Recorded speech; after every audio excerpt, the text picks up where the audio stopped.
Récemment, on a décidé qu'en 2020, on n'aura plus le droit d'enfouir nos matières organiques. On veut bannir l'enfouissement autant que possible. Donc, il faut trouver des nouvelles façons.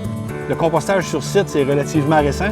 On est habitué à des compostages industriels où il y a des professionnels qui gèrent ça. Là, on veut que ce soit des entreprises, des gens dans les départements de fruits et légumes, à l'entretien ménager, dans des institutions. Il faut les aider. Je voulais revaloriser mes déchets et en même temps voir une façon pour sauver de l'argent. Des gens qui m'ont proposé une nouvelle façon de faire, où là, on pouvait revaloriser à ce moment-là l'ensemble des matières putrescibles qu'on a à l'intérieur du magasin. En termes de culture, il veut réduire autant que possible son empreinte environnementale.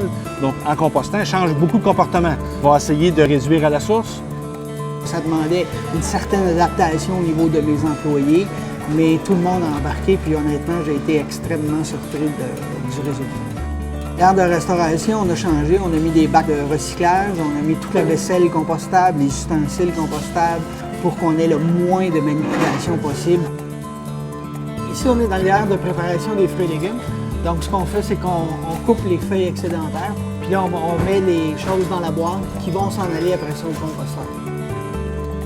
Donc ici, on est à l'étape avant de rentrer au composteur. Donc, tous les départements viennent porter leurs choses ici. J'ai un responsable qui s'occupe de les peser, faire la recette, puis mettre ça à l'intérieur. C'est le compost mélangé avec un peu de ribe de bois qui n'a pas fini d'être décomposé, mais comme tel, ça fait un compost nature. Le compost sert à la revitalisation du lac Waterloo pour les berges et aux plantes et aux arbres de la ville. Donc moi, je le fournis gratuitement. Le plus on règle ce problème-là, avec l'autre machine, le mieux on est. On fait d'une pierre deux coups, on revalorise et on aide à l'environnement des citoyens. Si à la source, il n'y en a pas de produit qui sort de cette épicerie-ci, on ne sera pas obligé d'investir tout collectivement dans un plus gros centre de traitement. Je pense qu'économiquement, on va y gagner. Au niveau environnemental, c'est majeur en termes de retombées.